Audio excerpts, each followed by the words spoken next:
Hello everyone and welcome back to pharma decoded. आज की video में हम डिस्कस करने जा रहे हैं अपने HAP फर्स्ट की यूनिट 2 का पार्ट 1, जिसमें हम अपनी ऑलमोस्ट आधी यूनिट 2 को कवर करेंगे। इस लेक्चर में हम कंसेप्ट को काफ़ी ज़्यादा सिंपल वे में क्लियर करेंगे और दो कंसेप्ट क्लियर करेंगे, integumentary system and joints. I know अब जॉइंट से पहले स्केलेटल सिस्टम है आपके सिलेबस में, लेकिन उसे हम पार्ट 2 में कम्प्लीटली कवर कर लेंगे और हमारी यूनिट 2 पार्ट में कवर हो जाएगी। बाकी अब अपनी नोटबुक रेडी रखो और फोकस के साथ चलो अपना लेक्चर स्टार्ट करते हैं। तो सबसे पहले हम स्टार्ट करेंगे with the topic integumentary system. तो इंटेग्यूमेंट्री सिस्टम होता क्या है? बेसिकली ये वो सिस्टम होता है जिसमें हम एक्सटर्नल बॉडी की जितनी भी एक्सटर्नल कवरिंग्स होती हैं उसके बारे में पढ़ते हैं। जैसे एक्सटर्नल में क्या हो गया, हमारे स्किन हो गए, हेयर हो गए, नेल हो गए, है ना, इन सब के बारे में हम काफ़ी ज़्यादा डिटेल में पढ़ते हैं। तो देखो लिखा भी है, the integumentary system is the external covering of the body. It protects the body from outside environment and helps in many important body functions. देखो अब आउटर एनवायरनमेंट है, आउटर किसी भी आउटर एनवायरनमेंट का एक फंक्शन तो देखो प्रोटेक्शन होता ही होता है, ठीक है। तो एक तो प्रोटेक्शन के लिए होता है ये जो हमारी आउटर एनवायरनमेंट होती है, दूसरा और भी इंपॉर्टेंट फंक्शन होते हैं जैसे सेबेसियस ग्लैंड सीबम का प्रोडक्शन करती हैं, स्वेट ग्लैंड स्वेट के प्रोडक्शन में रोल अपना प्ले करती हैं, ठीक है।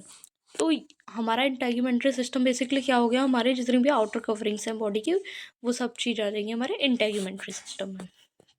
उसके बाद अगर हम देखें पार्ट्स ऑफ इंटेग्यूमेंट्री सिस्टम, तो बेसिकली हमने देखा आउटर कवरिंग होती है तो skin, hair, nails, sweat gland और सेबेशियस ग्लैंड। अच्छा, सेबेशियस ग्लैंड्स बेसिकली वो होती हैं जो हमारी ऑयल ग्लैंड्स होती हैं बॉडी की, ठीक है। जो हमारी बॉडी में ऑयल आ जाता है, स्किन पर जो ऑयल आ जाता है वो आता है हमारा सेबेशियस ग्लैंड्स की वजह से। उस ऑयल को बेसिकली हम लोग बोलते हैं सीबम। ओके, नेक्स्ट हम बात करें अगर स्किन की, थोड़ा सा डिटेल में बात कर लें तो स्किन देखो क्या होती है, हमारी बॉडी का लार्जेस्ट ऑर्गन होती है, ठीक है। और एक तरीके से बोलें तो लार्जेस्ट सेंसरी ऑर्गन होती है। उसके बाद ये हमारी पूरी एंटायर बॉडी को कवर करती है। अब आपकी बॉडी में हर जगह स्किन है, जितने भी आउटर जो एजेस हैं सारी कवर्ड हैं, आउटर जो पार्ट हैं वो सारे कवर्ड हैं, वो विद स्किन कवर्ड है। तो ये हमारी एंटायर बॉडी को कवर करती है, ठीक है, और फर्स्ट लाइन डिफेंस की तरह एक करती है। अब देखो अगर स्किन ना हो मानो तो जो हमारे बैक्टीरियाज होंगे, वो वायरस होंगे, वो डायरेक्ट हमारी बॉडी के कांटेक्ट में आएंगे, लेकिन स्किन की वजह से वो नहीं हो पाता है और बाकी सारी चीज़ों के लिए भी वो फर्स्ट लाइन डिफेंस की तरह वो काम करती है। अब स्किन के फंक्शंस क्या होते हैं, तो हमारी बॉडी को मैकेनिकल इंजरी से बचाती है। अब स्किन नहीं होगी तो मैकेनिकल इंजरी हो जाएगी, देन केमिकल इंजरी से बचाती है, माइक्रो ऑर्गेनिज्म से बचाती है, और बॉडी के वाटर लॉस नहीं होने देती बहुत ज़्यादा। अगर बहुत ज़्यादा वाटर लॉस हो जाएगा, डिहाइड्रेशन हो जाएगा, है ना। और रेगुलेट करती है बॉडी का टेम्परेचर। उसके बाद सेंसरी ऑर्गन है टच। अगर कोई हमें टच करता है, हमें पेन होता है, प्रेशर, हीट, कोल्ड, ये सब हमें स्किन की वजह से फील होता है क्योंकि एक सेंसरी ऑर्गन होता है। देन उसके बाद एक्सक्रीशन ऑफ वेस्ट में हेल्प करती है। अब कैसे करेगी वेस्ट के एक्सक्रीशन में, तो स्वेट जो होता है ना, स्वेट हमारी स्किन से ही आता है बाहर, ठीक है, तो उसके एक्सक्रीशन में हेल्प करती है। उसके बाद हेल्प करती है सिंथेसिस में विटामिन डी की। अब बोलते हैं ना आप लोग सनलाइट में बैठा करो विटामिन डी मिलता है, तो मिलता नहीं, बेसिकली हमारी बॉडी उसे बनाती है in the presence of sunlight. अगर हम बात करें स्किन के स्ट्रक्चर के बारे में, तो बेसिकली स्किन में जो होती है हमारी 3 लेयर्स होती हैं। आप सबने सुना होगा एपिडर्मिस, डर्मिस और हाइपोडर्मिस। तो एपिडर्मिस जो होती है वो टॉप लेयर होती है। आप डायग्राम में देखो, एपिडर्मिस जो है वो टॉप लेयर जो है वो एपिडर्मिस है, देन मिडिल वाली लेयर को बोलेंगे हम डर्मिस, और जो लास्ट लेयर होती है जिधर फैट भी स्टोर रहता है और उसे बोलते हैं हम या तो सबक्यूटेनियस लेयर बोलते हैं या फिर बोलते हैं उसे हाइपोडर्मिस।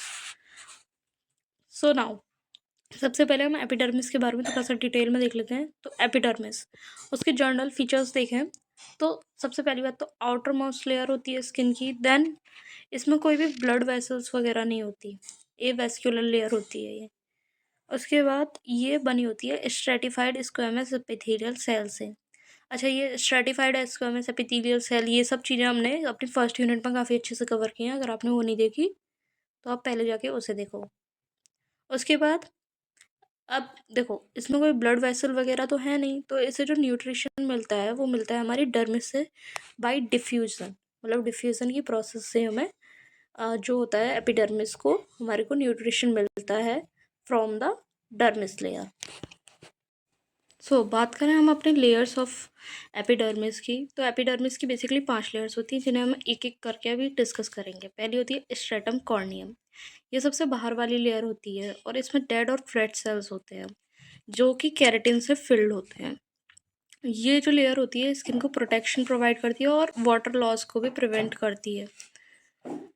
उसके बाद हमारी सेकंड लेयर है स्ट्रेटम ल्यूसिडियम। ये थिन और ट्रांसपेरेंट लेयर होती है और ये ना हमारे वहाँ पे प्रेजेंट होती है जहाँ पे हमारी बॉडी में थिक स्किन्स होती है, जैसे पाम और सोल।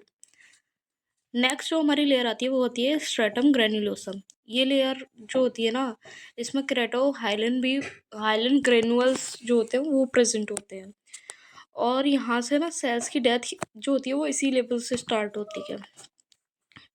जो हमारी फोर्थ लेयर होती है वो होती है स्ट्रेटम स्पाइनोसम। इसे हम प्रिकल सेल लेयर भी बोलते हैं और ये जो होती है ना, ये स्किन को एक स्ट्रेंथ और फ्लेक्सिबिलिटी प्रोवाइड करती है। मतलब स्किन में जो स्ट्रेंथ और फ्लेक्सिबिलिटी होती है वो स्ट्रेटम स्पाइनोसम की वजह से होती है।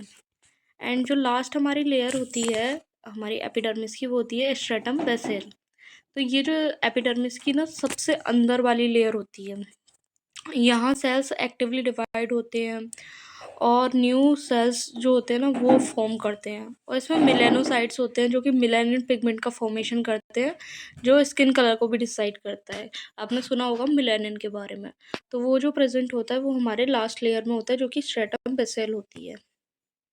नेक्स्ट हम बात करते हैं अपने फंक्शन ऑफ एपिडर्मिस की। तो एपिडर्मिस के कुछ फंक्शंस होते हैं, जैसे कि देखो आउटर मोस्ट लेयर है तो प्रोटेक्शन प्रोवाइड कराती है, प्लस जो न्यू स्किन का फॉर्मेशन होता है वो भी एपिडर्मिस से ही होता है।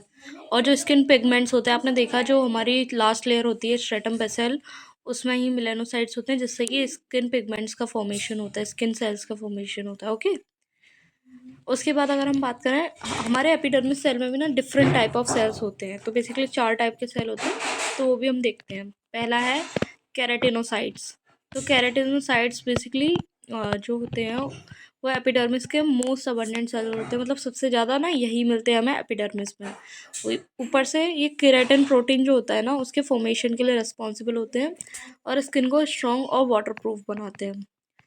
सेकेंड है हमारा मिलेनोसाइट। अब मिलेनोसाइट हमने देखा स्ट्रेटम बेसेल में प्रेजेंट होता है। मिलेनिन पिगमेंट को प्रोड्यूस करता है जिसकी वजह से हमारे स्किन का जो कलर होता है वो डिसाइड होता है और यूवी रेज से प्रोटेक्शन का भी काम करता है। अब जिसमें मिलेनोसाइट ज़्यादा होगा ना, जिसमें मिलेनिन ज़्यादा होगा उसकी स्किन का कलर डार्क होगा और जिसमें कम होगा उसकी स्किन का कलर लाइट होगा। नेक्स्ट जो हमारे थर्ड टाइप के सेल्स होते हैं एपिडर्मिस में वो होते हैं लैंगरहैंस सेल्स। इन्हें ना डेंड्रेटिक सेल्स भी कहते हैं और ये इम्यून डिफेंस में इन्वॉल्व होते हैं। बेसिकली स्किन को मतलब पैथोजेंस वगैरह से जो होते हैं वो प्रोटेक्ट करते हैं। और जो हमारे लास्ट टाइप ऑफ सेल्स होते हैं वो होते हैं मार्कल सेल्स।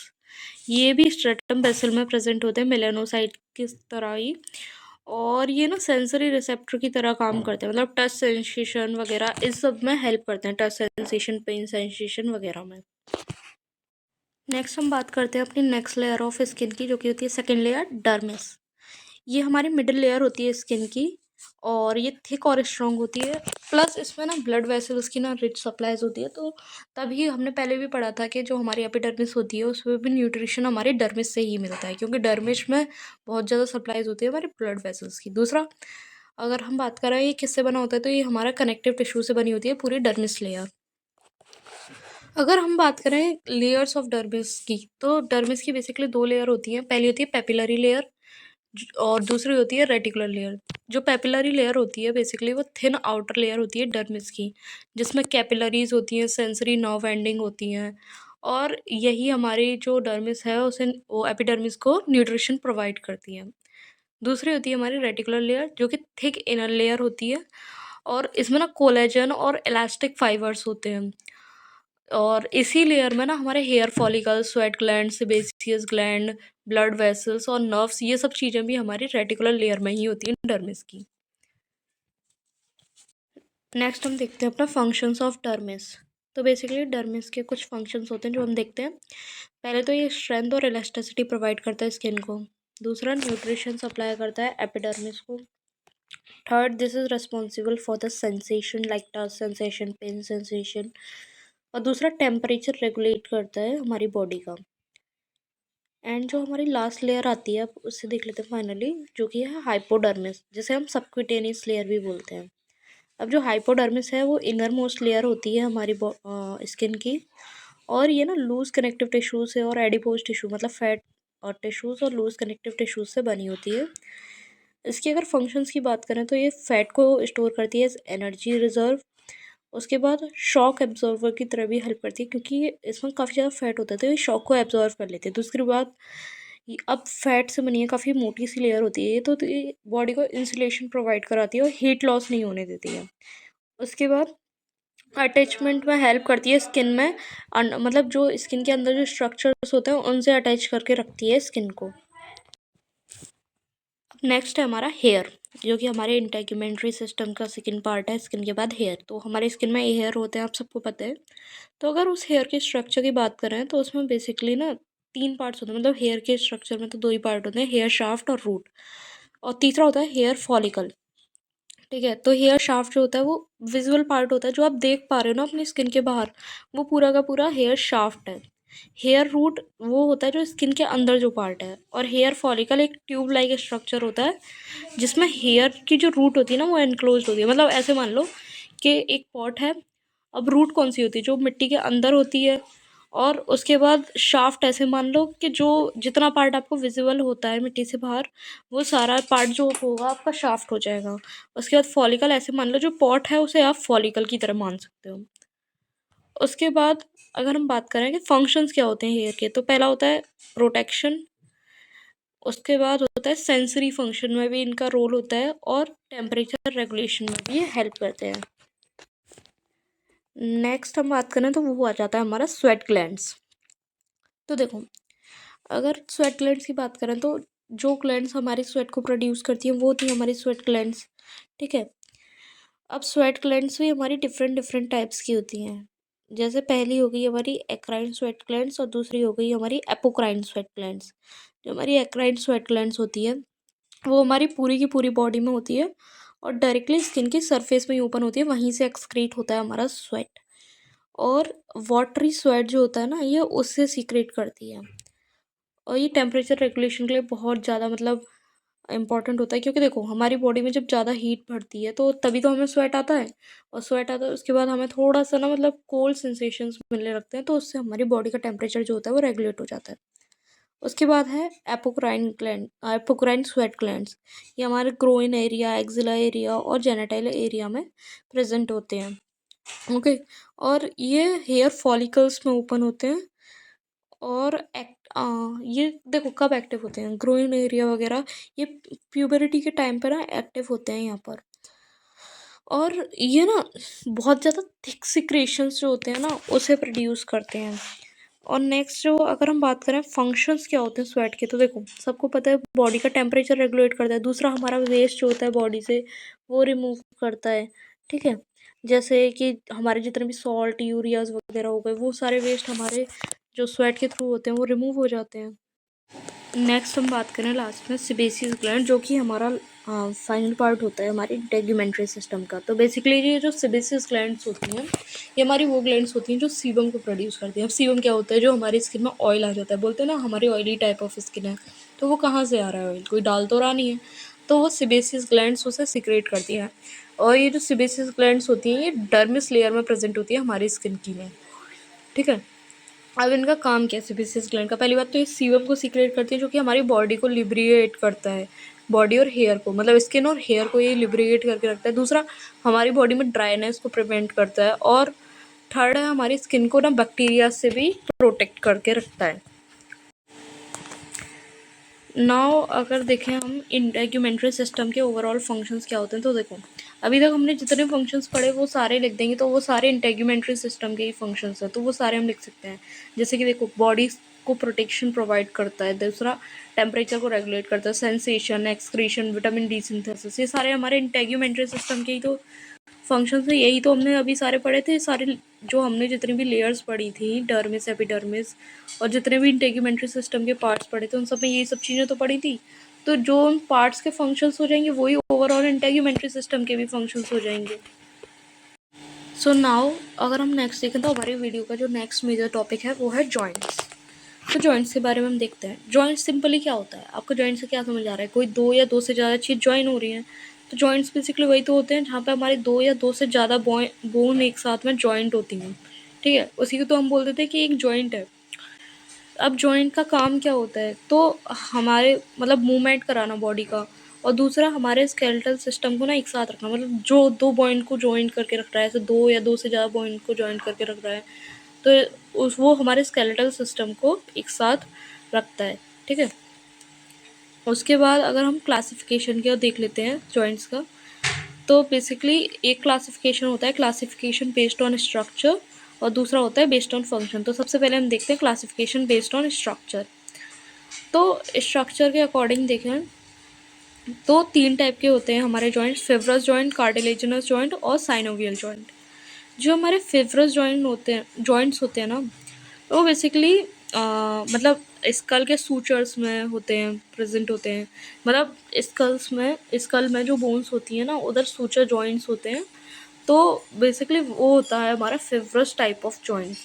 इधर ना बोन्स काफ़ी ज़्यादा टाइटली पैक्ड होती हैं और टफ फाइबर्स से पैक्ड होती हैं, ठीक है, और इनमें ना ओवरऑल कोई मूवमेंट नहीं होता है, मतलब आपको जॉइंट्स में बिल्कुल ऐसे देखने को मिलेगी ना, बिल्कुल हेयर लाइन जॉइंट देखने को मिलेंगे आपको, ठीक है। अगर हम बात करें कार्टिलेजिनस जॉइंट की, तो जो कार्टिलेजिनस जॉइंट होंगे ना उनमें बोन्स जो होंगी वो कनेक्टेड रहती हैं बाय पैड ऑफ कार्टिलेज, मतलब एक कार्टिलेज से बोन्स जो होंगी वो कनेक्ट रहेंगी, और बहुत ही कम मूवमेंट को ना अलाउ करता है कार्टिलेजिनस जॉइंट। अब ये कहाँ प्रेजेंट होता है, हमारे प्यूबिक सिम्फिसिस में, मतलब पेल्विक जॉइंट जो होता है उधर प्रेजेंट होता है हमारे कार्टिलेजिनस जॉइंट, और हमारी वर्टिब्रा के बीच में भी प्रेजेंट होता है। और लास्ट हम बात करें साइनोवियल जॉइंट्स की, तो ये most common type of joints होते हैं। और ये जो साइनोवियल जॉइंट्स होते हैं ना, इनकी कैविटी में बेसिकली एक फ्लूइड प्रेजेंट होता है जिसे हम बोलते हैं साइनोवियल फ्लूइड, जो कि हमारे उन जॉइंट्स को ना फ्री मूवमेंट प्रोवाइड करते हैं, मतलब जो हमारे साइनोवियल जॉइंट्स होते हैं वो फ्रीली मूव कर पाते हैं। अब ये कहाँ का प्रेजेंट होते हैं, हमारे नी में, शोल्डर में, एल्बो में, ऑलमोस्ट ना बहुत ज़्यादा जॉइंट्स होते हैं हमारे जो बॉडी में, मोस्टली जॉइंट्स होते हैं वो हमारे साइनोवियल टाइप ऑफ जॉइंट्स होते हैं। तो अभी आप ये देखो फिब्रस जॉइंट आप देख सकते हो, यहाँ पे दिखाया गया है, काफ़ी ज़्यादा कॉम्पैक्टली पैक्ड है, कार्टिलेजिनस जॉइंट्स, साइनोवियल जॉइंट्स, और देखो ये जो साइनोवियल जॉइंट्स के जो इधर वो होता है फ्लूइड, वो होता है साइनोवियल फ्लूइड जो इधर फिल्ड होता है ये कैविटी में। सो आप ये एक बार डायग्राम से भी समझ सकते हो। नेक्स्ट है हमारा क्लासिफिकेशन बेस्ड ऑन फंक्शन। तो जॉइंट्स कैसे फंक्शन करते हैं उस हिसाब से भी क्लासिफिकेशन है इसका। तो हमारे जॉइंट्स उस अकॉर्डिंग देखे जाए अगर फंक्शंस के अकॉर्डिंग, तो तीन टाइप के जॉइंट होते हैं। सिनअर्थराइसिस जो कि इमूवेबल जॉइंट होते हैं, दूसरा होता है स्लाइटली मूवेबल जिसे एम्पी अर्थराइसिस बोलते हैं, और तीसरा होता है डायअर्थराइसिस जो कि होते हैं फ्रीली मूवेबल। तो एक एक करके हम देखते हैं। इमूवेबल कौन से होते हैं, जो मूव नहीं कर सकते, फिक्स जॉइंट होते हैं। अब फिक्स जॉइंट कौन कौन से होते हैं, हमारे स्कल के सूचर्स बिल्कुल मूव नहीं कर सकते, ठीक है, मतलब ये फाइब्रस जॉइंट्स का भी एग्जांपल हो जाएगा आपका, और इसका भी हो जाएगा इमूवेबल का। उसके बाद हो जाता है हमारा स्लाइटली मूवेबल। तो स्लाइटली मूव कौन सा करता है हमारा, आप देखो ना, हमारे जो फ्रंट पेल्विस के फ्रंट पे जो हमारे जॉइंट्स होते हैं वो स्लाइटली मूव करते हैं, ठीक है, मतलब इसमें ना एक लिमिट में हमारे जॉइंट्स का मूवमेंट हो सकता है और काफ़ी कम हो सकता है। उसके बाद हमारा आता है फ्रीली मूवेबल जॉइंट। ये वो जॉइंट्स होते हैं जो कि बहुत ज़्यादा मूव में कर सकते हैं, मतलब फ्रीली मूव कर सकते हैं, जैसे हमारा शोल्डर जॉइंट हो गया, हिप जॉइंट हो गया, रिस्ट जॉइंट हो गया, ये हमारे फ्रीली मूवेबल जॉइंट्स होते हैं। उसके बाद अगर हम साइनोवियल फ्लूइड्स जॉइंट्स को ही थोड़ा सा और डिटेल में देखें, जो कि हमने बात की थी ऑन द बेसिस ऑफ आपके स्ट्रक्चर के बेसिस पे जो बात की थी साइनोवियल जॉइंट्स, उसको ही हम थोड़ा सा और डिस्कस करें। तो साइनोवियल जॉइंट्स जो होते हैं ना बेसिकली वो हमारे वॉक, रन, मतलब जितनी भी हम मूवमेंट करते हैं उसमें हेल्प करते हैं, क्योंकि ये फ्रीली मूवेबल होते हैं। और इसमें ना दो चीज़ होती हैं, एक होता है साइनोवियल मेम्ब्रेन जो कि एक थिन लाइनिंग होती है जो कि जॉइंट को कवर करती है, दूसरा होता है साइनोवियल फ्लूइड, मतलब उस लाइनिंग के अंदर की जो कैविटी होती है उसके बीच में एक फ्लूइड प्रेजेंट होता है, एक स्लिपरी लिक्विड प्रेजेंट होता है जो कि बेसिकली फ्रिक्शन वगैरह को रिड्यूस करता है और बोन्स को ईजिली स्लाइड करने के लिए अलाउ करता है, जिससे कि मूवमेंट ईजी हो जाता है, ठीक है। जैसे कि आप मानो ना मशीन्स में ऑयल जैसे यूज़ होता है वैसे ही साइनोवियल फ्लूइड भी होता है, ठीक है। तो हम बात करते हैं अपने टाइप ऑफ साइनोवियल जॉइंट्स की। तो हमारे 6 टाइप के होते हैं साइनोवियल जॉइंट्स। पहला होता है बॉल एंड सॉकेट जॉइंट। तो इसमें क्या होता है, एक जो बोन होती है उसका एंड होता है बॉल शेप्ड और दूसरी बोन का होता है कप शेप्ड एंड। तो जो बॉल शेप्ड वाली होती है वो कप शेप्ड कैविटी में फिक्स हो जाती है और एक जॉइंट का फॉर्मेशन करती है। और ये जो बॉल एंड सॉकेट जॉइंट होते हैं ना, ये मैक्सिमम मूवमेंट को अलाउ करते हैं। अगर हम इसका एग्जांपल देखें तो जो हमारा शोल्डर जॉइंट हो गया, हिप जॉइंट हो गया, इधर हमारे ball and socket joint present होते हैं। नेक्स्ट हो गया हमारा हिंज जॉइंट। हिंज जॉइंट बिल्कुल जैसे डोर में होते हैं ना हिंज, उसकी तरह ही काम करता है, सिर्फ एक ही डायरेक्शन में मूवमेंट को अलाउ करता है, बैक और फोर्थ, है ना। अब ये कहाँ प्रेजेंट होता है, हमारे एल्बो और नी में। एल्बो और नी का जो हमारा मूवमेंट है वो सिर्फ यूनि डायरेक्शनल मूवमेंट होता है। नेक्स्ट है हमारा पाइवट जॉइंट। इसमें ना एक बोन जो होती है वो दूसरी बोन के अराउंड बिल्कुल रोटेट करती है, जैसे नेक का जॉइंट, एटलस और एक्सिस वाला, ठीक है। इसी से हम हेड को ना नो बोलते हैं, और बिल्कुल नो यस जितने भी हम रिस्पॉन्स करते हैं ना अपने हेड को शेक करके, वो हम इसी जॉइंट के थ्रू करते हैं। नेक्स्ट है हमारा सैडल जॉइंट। सैडल जॉइंट मतलब शेप बिल्कुल सैडल जैसी होती है। सैडल अब क्या होता है, आपने देखा होगा हॉर्स राइडिंग जब करते हैं तो उसकी जो सीट होती है बिल्कुल उसकी जैसी शेप होती है, और इसमें जो मूवमेंट होता है वो बाई डायरेक्शनल होता है, 2 डायरेक्शन में मूवमेंट जो होता है वो परमिसिबल होता है। अब ये प्रेजेंट होता है हमारे थंब के बेस में। नेक्स्ट है हमारा ग्लाइडिंग जॉइंट। ग्लाइडिंग जॉइंट जो होती हैं वो फ्लैट बोन्स होती हैं जो एक दूसरे पर स्लाइड करती हैं। एग्जाम्पल देखें तो रिस्ट के जो स्मॉल बोन्स होते हैं, बेसिकली जो कार्पल्स होते हैं, उनमें प्रेजेंट होती हैं ग्लाइडल जॉइंट्स। नेक्स्ट है हमारा कॉन्डिलॉइड जॉइंट्स। कॉन्डिलॉइड जॉइंट्स जो होते हैं वो ओवल शेप्ड बोन जो होती है ना, उसकी ओवल कैविटी में फिट होती है। मतलब ओवल शेप्ड बोन जो होती है वो एक कैविटी में फिट होती है और एक जॉइंट का फॉर्मेशन करती है, और इसमें साइड टू साइड और अप डाउन मूवमेंट अलाउ होता है। अब ये प्रेजेंट होता है हमारे नकल्स में, ठीक है। अब नकल्स क्या होते हैं, जहाँ फिंगर हैंड से मिलती है ना उस पॉइंट को हम बोलते हैं नकल्स। तो नकल्स में प्रेजेंट होता है हमारा condyloid joint. So this brings us to the end of the today's video. आज हमने डिस्कस किया अपना इंटेग्यूमेंट्री सिस्टम और जॉइंट्स को काफ़ी ज़्यादा डिटेल और सिंपल वे में। आई होप इस सेशन में आपको अच्छे से समझ आया होगा, सारे कॉन्सेप्ट क्लियर हुए होंगे, और अगर आपको और कोई भी डाउट है इससे रिलेटेड तो you can ask us in the comment section. And if you found this video helpful, please like, share and subscribe to the channel for more concept based and exam oriented content. And thank you for watching, guys.